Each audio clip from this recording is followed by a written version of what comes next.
Hello students, today I am going to discuss about protein structure and engineering.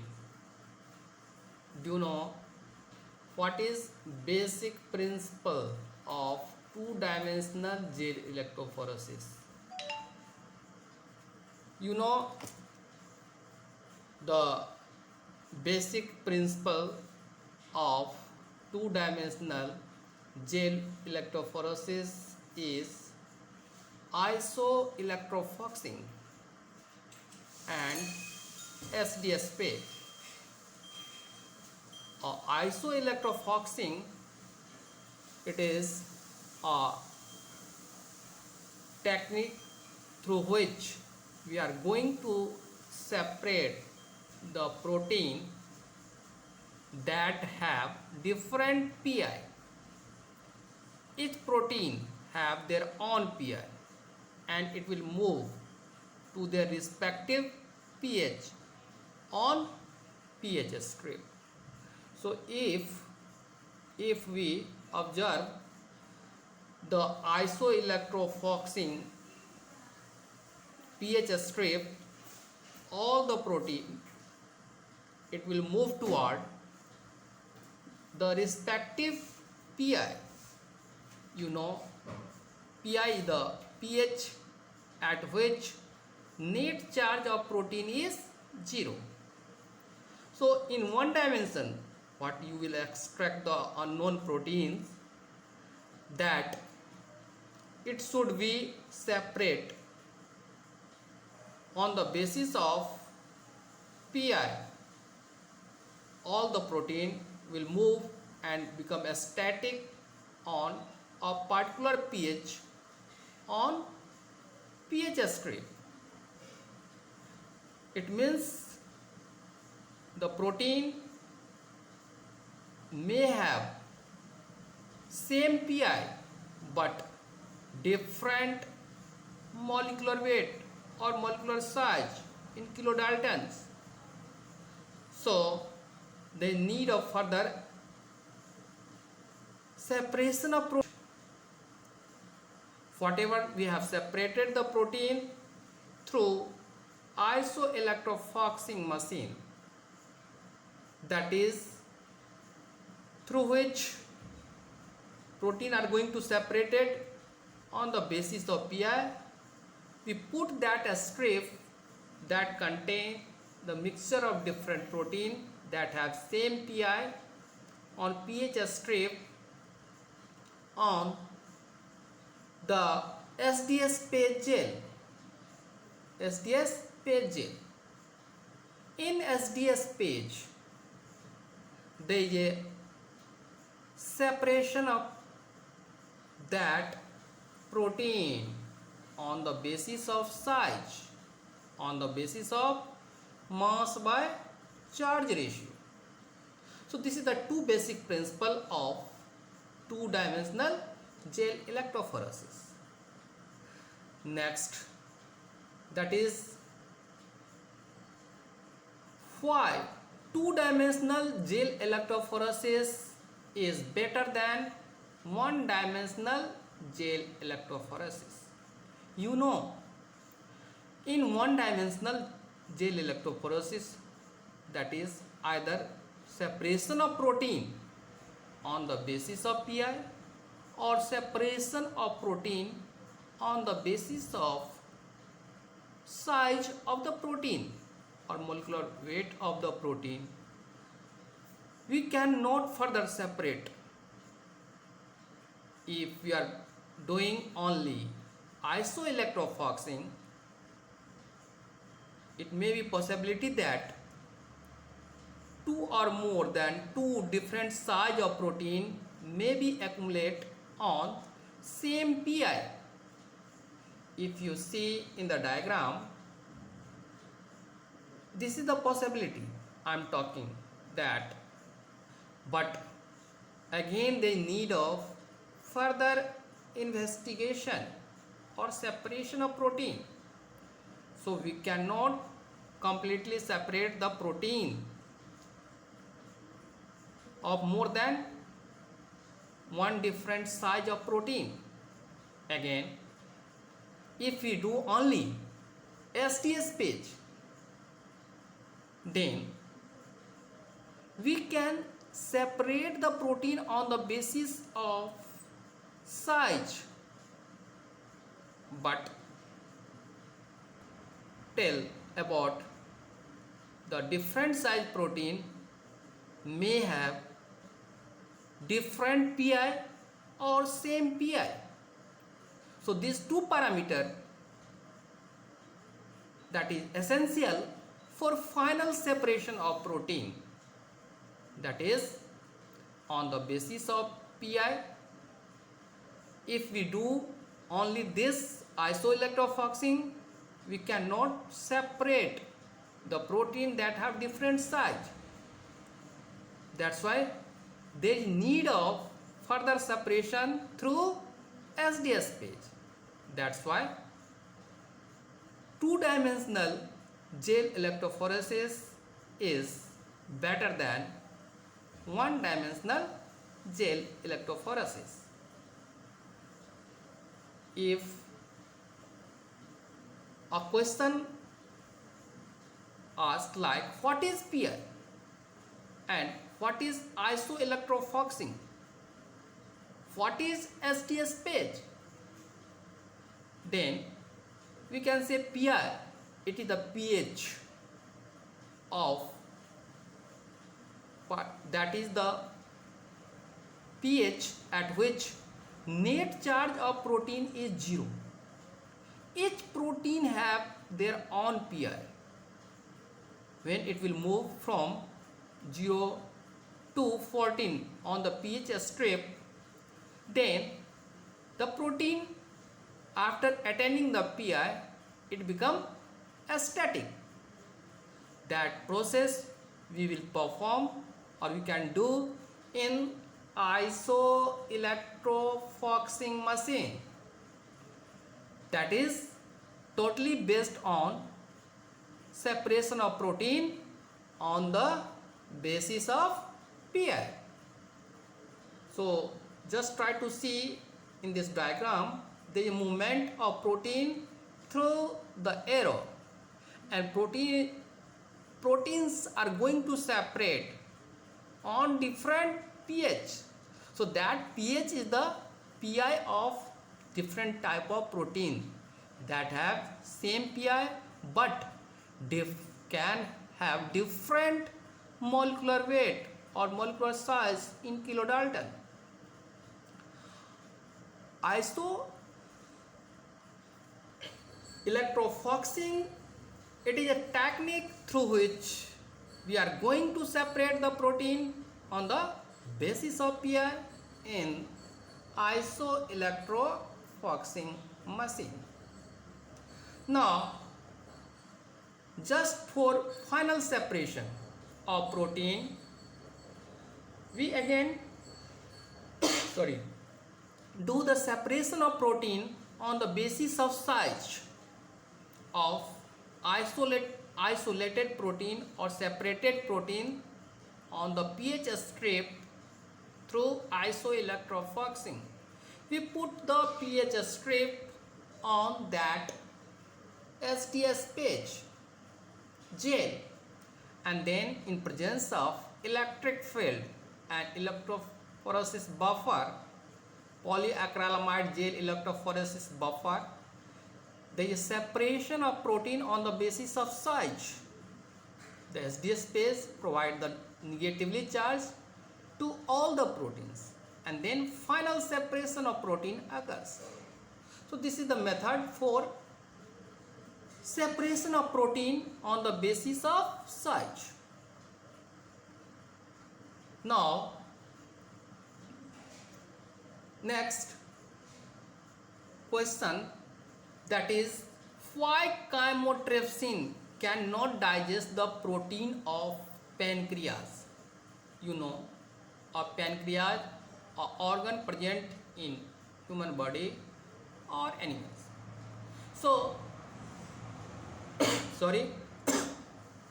it can synthesize the insulin, and insulin maintain the glucose level. Now, this pancreas can also synthesize chymotrypsin enzyme, and but it is in active form. You know, inactive form of this enzyme is zymogen, that is chymotrypsinogen. The active site of this chymotrypsin is not exposed properly for the digestion of protein. The amino acid serine 195, histidine 57 position, and aspartic acid 102 position, it is not exposed for their activity, means digestion of protein, breakdown of peptide bond. The chymotrypsinogen or zymogen that become active form, it become alpha chymotrypsin only inside the duodenum where digestion of protein occur. So this is known as regulation of the enzyme, where some dipeptides in presence of trypsin that is going to release out, means non-essential part of chymotrypsinogen amino acid dipeptide is going to release out and it become alpha chymotrypsin. When this chymotrypsinogen become alpha chymotrypsin, it start digestion of the proteinaceous food for absorption of the nutrient from that proteinaceous food.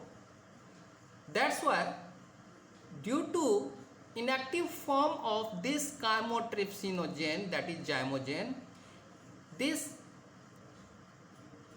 zymogen, that is chymotrypsinogen, unable to digest the protein of pancreas. Next, what is the difference between chymotrypsinogen and chymotrypsin? You know, chymotrypsinogen, it is zymogen, that is inactive form of this alpha chymotrypsin, but chymotrypsin generally occur in the form of alpha chymotrypsin. There is a conversion of chymotrypsinogen to chymotrypsin inside the duodenum. So this alpha chymotrypsin only digests the protein or polypeptide chain of the food, proteinaceous food. We can also differentiate chymotrypsinogen and chymotrypsin that it contains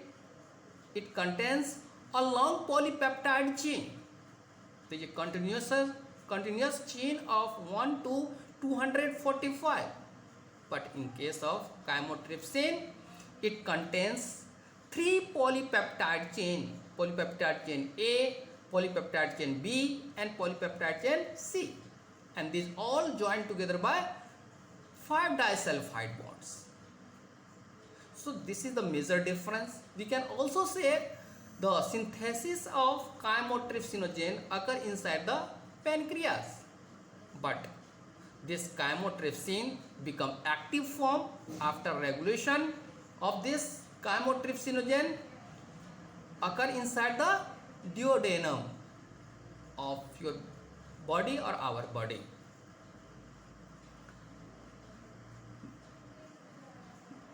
You can heard about ceftalexin. You know, ceftalexin or detergent enzyme. We can also say it is a stain cutter, means removal of a stain, removal of dirt through this enzyme. It is made up of 27 kilodalton protein unit, and it is come in the category of proteolytic enzyme. We can say it is a serine protease enzyme that is used for cleaning the dirt and stain of clothes. I have already told you it is a stain cutter or laundry enzyme or detergent enzyme. Substitution enzyme we can obtain from a bacteria, that is Bacillus licheniformis. It is a group of serine protease enzyme, so there is some similarities on the active site. What is the similarity? The same amino acid present on active site of this subtilisin, like chymotrypsin and acetylcholine esterase. So we can improve the function or cleaning action property of chymotrypsin through site directed mutagenesis. Next question is, what is the role of catalytic triad in chymotrypsin and subtilisin? You can say a catalytic triad means the amino acid, 3 amino acid, that is serine 195, histidine 57 and aspartic acid at 102 position, present in case of chymotrypsin, that start the reaction through serine 195 for the digestion of protein through breaking of peptide bond. The same way, subtilisin also contains 3 amino acid at position serine 221, histidine 64 and aspartic acid 32. The same amino acid also present in the other enzyme, that is subtilisin, generally used in detergent industry. Now, through the same way it is used for breaking the dirt materials or removing the stain. But if we see, there is a catalytic triad, means there is shifting of hydrogen ion, proton, from serine 195 in case of chymotrypsin. This chymotrypsin contain serine 195 that release H plus ion, just like a relay race. A baton is going to shift from one participant to other participant. In the similar way, the H plus ion is going to shift from serine to histidine and histidine to aspartic acid, just like a baton in relay race. So that's why we can compare this catalytic triad with a relay race. Here there is only shifting of baton.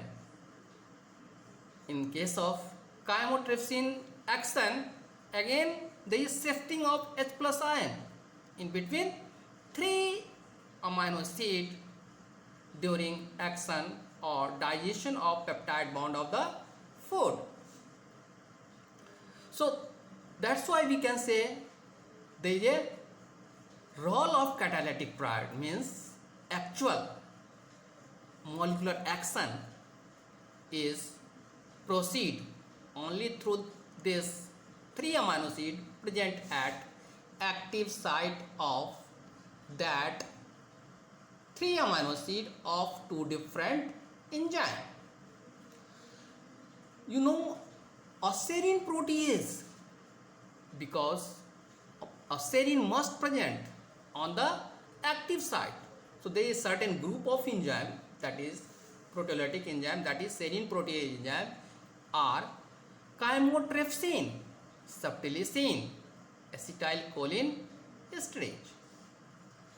Now subtilisin is also a serine protease that have the same amino acid I have already discussed, serine, histidine and aspartic acid at the active site of that enzyme and catalyze the reaction for removal of dirt or stain along with lipid molecule.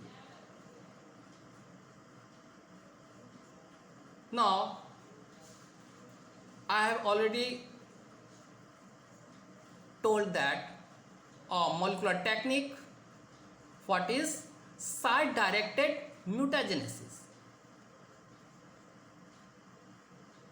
How can you understand that we can improve the quality of subtilisin through site directed mutagenesis? So site directed mutagenesis, it is the most powerful technique for introducing the point mutation of one or oligo.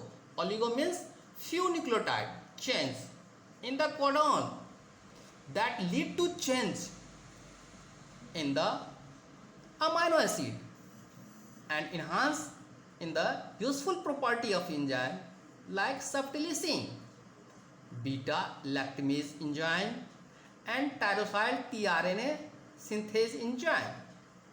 So here methionine at position 222 near the active site of this subtilisin, it is oxidized by a detergent molecules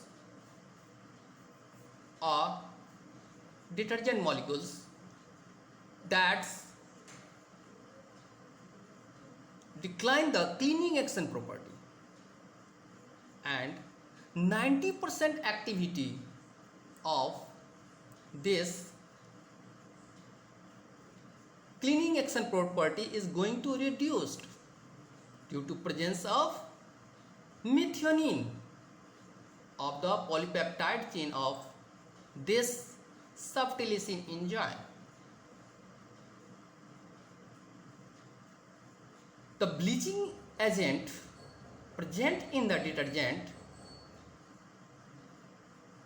is going to oxidize the methionine amino acid present at active site of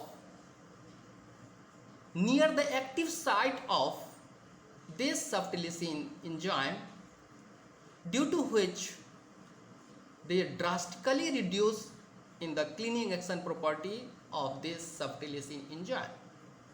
But through a site directed mutagenesis, a most powerful technique, we can enhance this cleaning action property of subtilisin.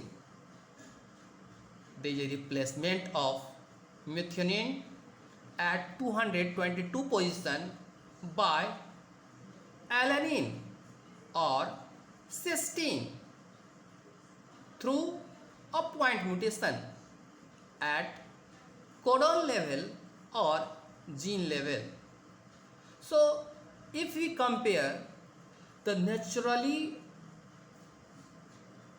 natural occurring protein that we obtain from a bacteria, Bacillus licheniformis, and the improved subtilisin, the cleaning action property of the detergent that have improved subtilisin is going to enhance by 53%. So this is the improvement only possible due to site directed mutagenesis. Now if we explain the molecular mechanism of site directed mutagenesis, then we can say we can change the codon of methionine through point mutation.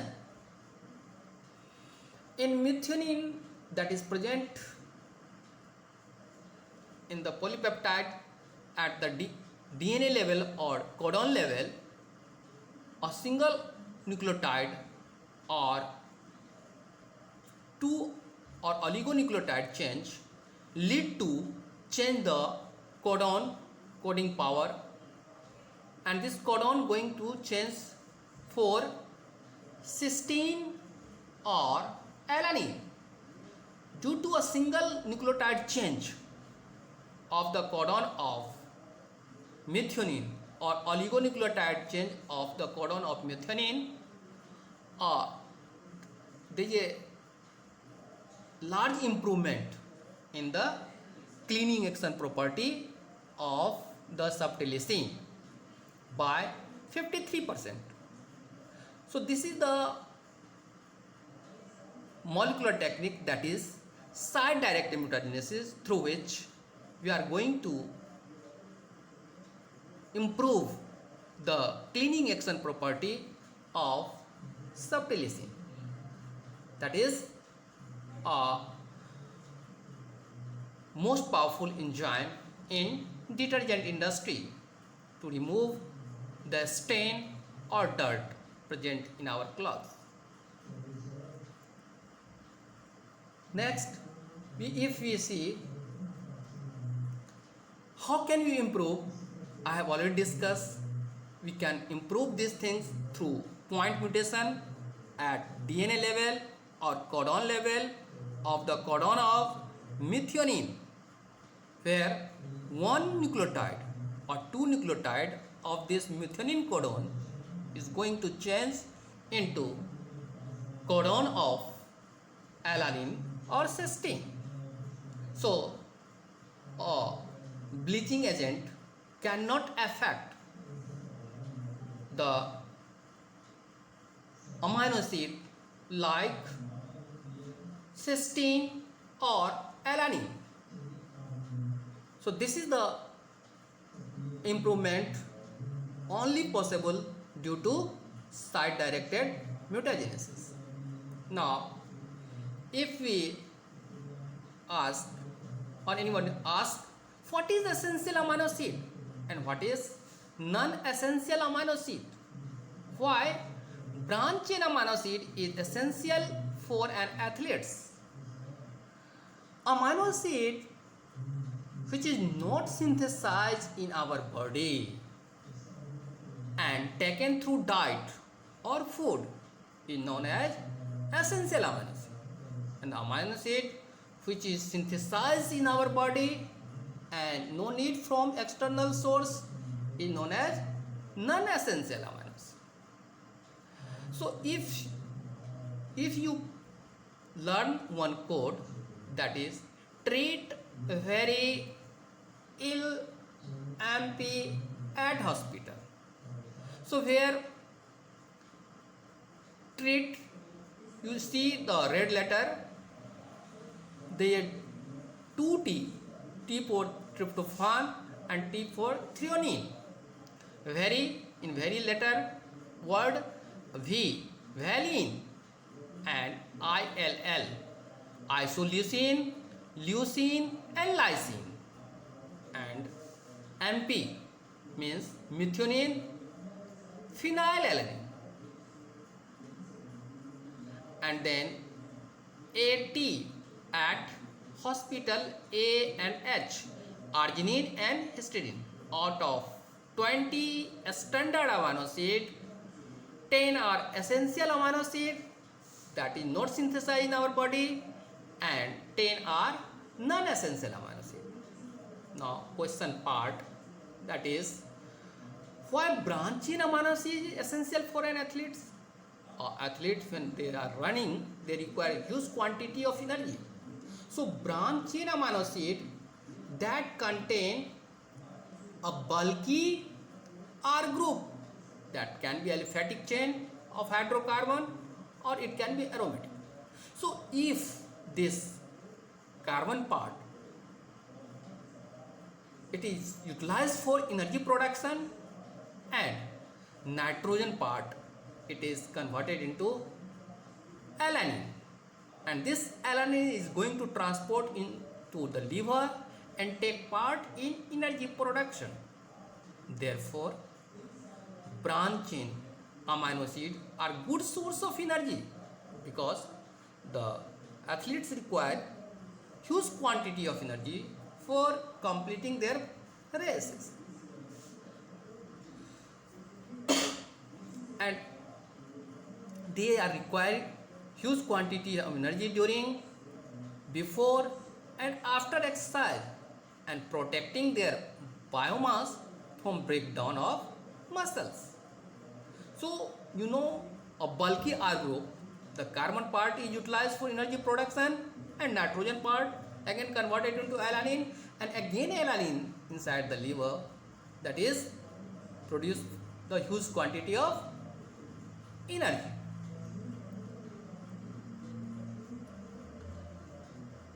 Now, what is nutraceutical proteins?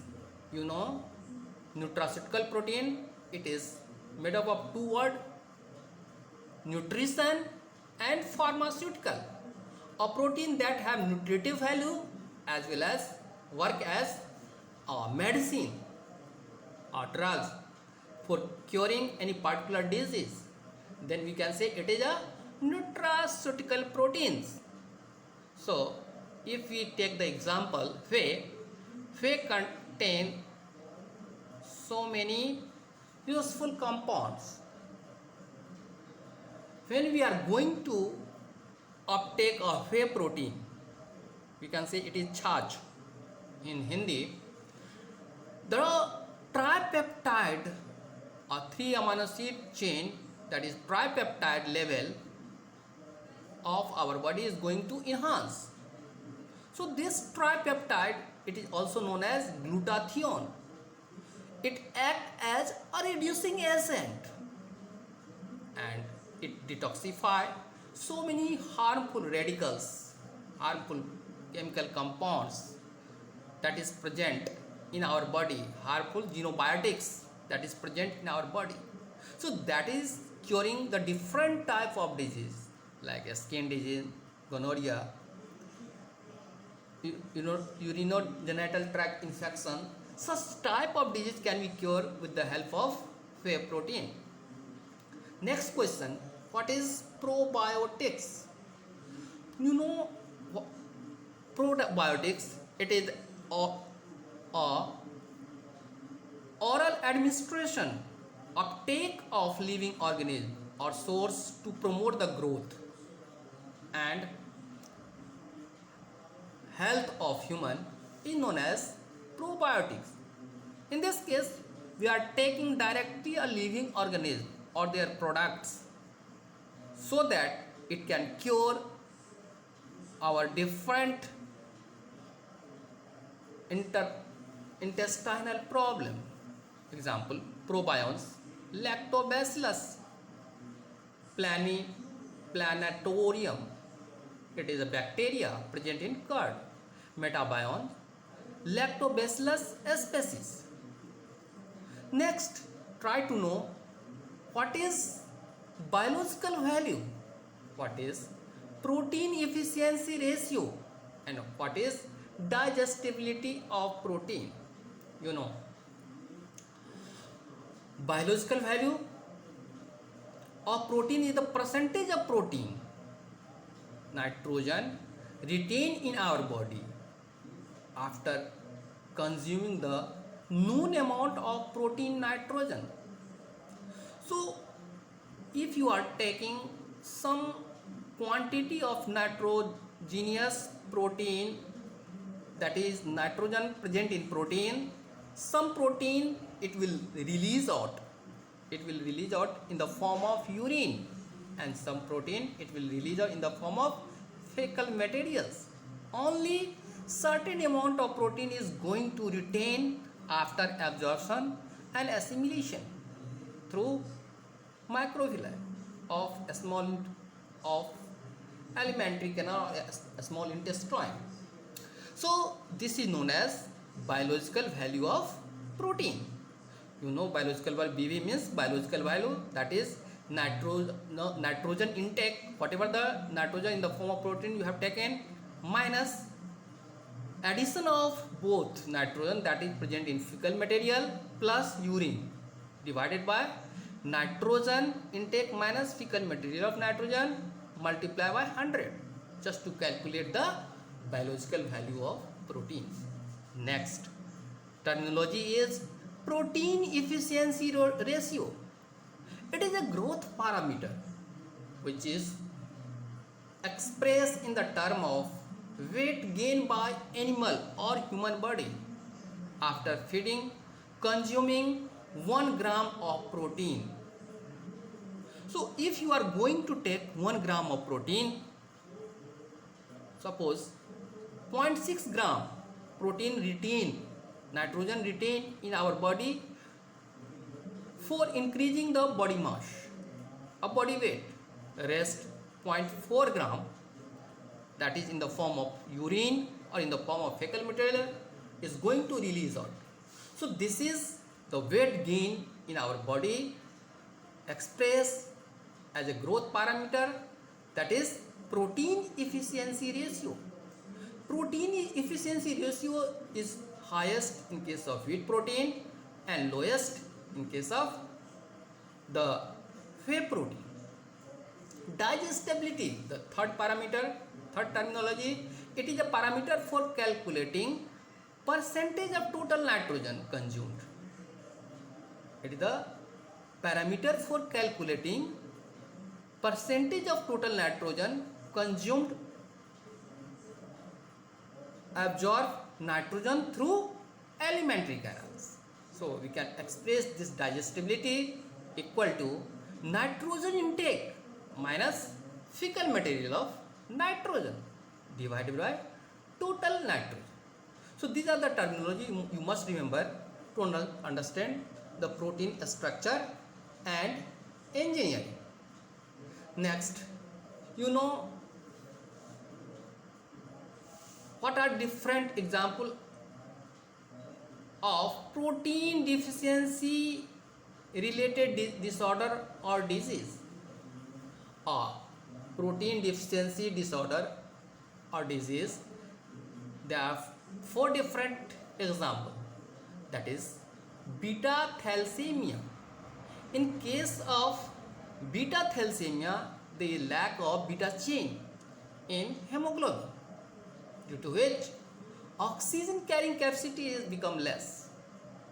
In case of mad cow disease, it is also caused due to protein misfolding. Sickle cell anemia, due to point mutation, the change of normal round RBC change into sickle cell RBC, due to which oxygen carrying capacity is going to reduced in seeds. Severe combined immunodeficiency disease, adenosine deaminase enzyme lacking.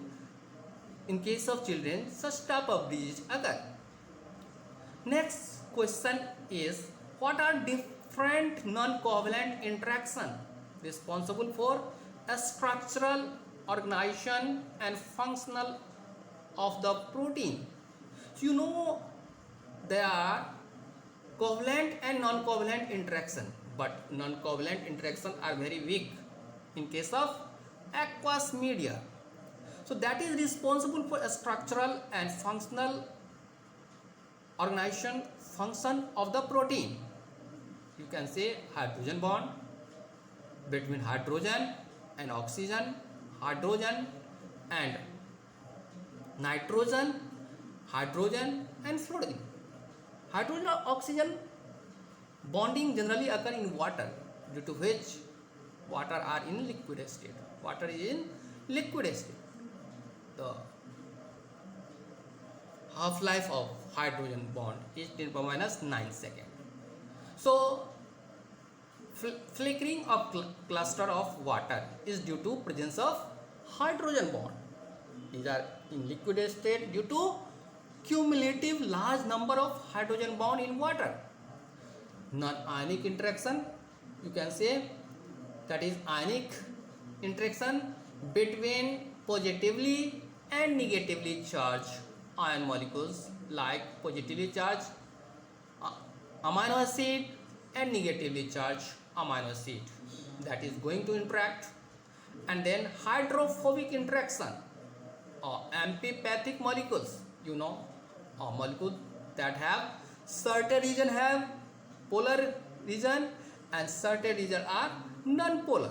Non-polar means, if you are take the example of water and organic solvent like benzene or other molecule like fatty acid or lipid, it will never mix.